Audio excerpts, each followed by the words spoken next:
Good evening and welcome to the Channel Studios here in London with your international news around the world in 5. The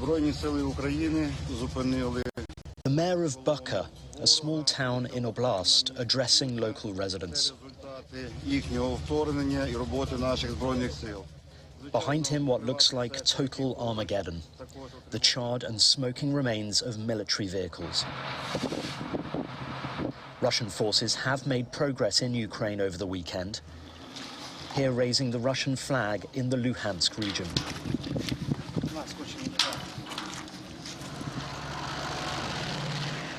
But for Putin, the invasion is not going as well as expected. This footage appearing to show Ukrainian forces destroying a Russian missile system. Ukraine's President Volodymyr Zelensky says over 4,500 Russian troops have been killed. Leave your weaponry and leave. Do not believe your commanders. Do not believe your propagandists, but simply save your lives. Leave, he says. Defend our city, defend our homes. The former boxing champion and mayor of Kyiv, Vitaly Klitschko, has a similar message. What you would tell to Russians? Go back home. You have nothing to find here. And despite heavy shelling over the weekend, Ukraine's people seem to be more determined than ever. Here, a brewery in Lviv has switched from making beer to producing Molotov cocktail bombs. After a weekend spent sheltering, Ukrainians saw the light for the first time, and many were upbeat. I spent 2 days in a metro station. Well, people are trying to support each other. People are very trying to be positive, trying to help. Now I feel very good because I finally see the sun. Now I feel very good.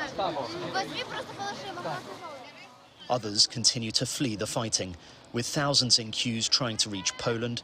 Others are choosing to flee to Romania or here in Hungary. That's very nice. Because most people have left the city, and if you're quite there alone, it's going to be hard to communicate with people and also get things like I said, resources and all of that. And a place to sleep. And a place to sleep, especially. People haven't slept in days. Yeah, people haven't slept. And most people go to the underground metros, the metro station, to stay there, and it is very cold, uncomfortable, and it's really not a nice place to be in at night. It is very. Emotional scenes as friends and relatives finally meet in safety, an example of the horrors of what they've just left.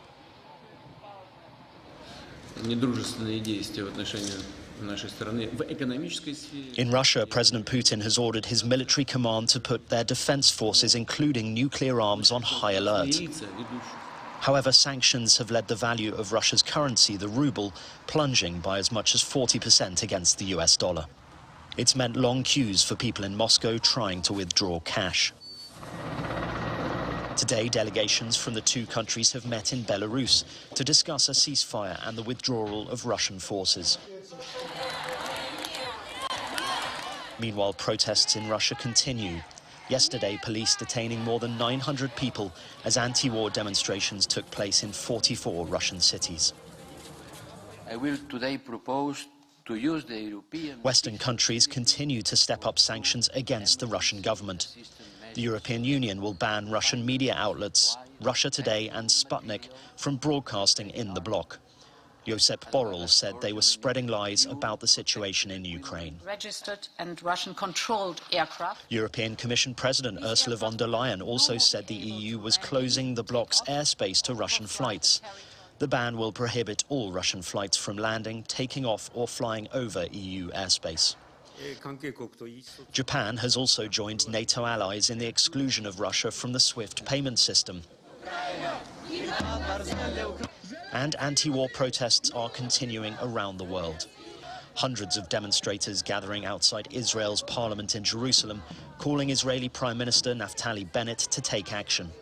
Thousands took to the streets of Toronto as well. A show of support from around the world as people try to tell Ukraine they are not alone. And that's your international news around the world in 5. Now back to the Channel Studios in Lagos.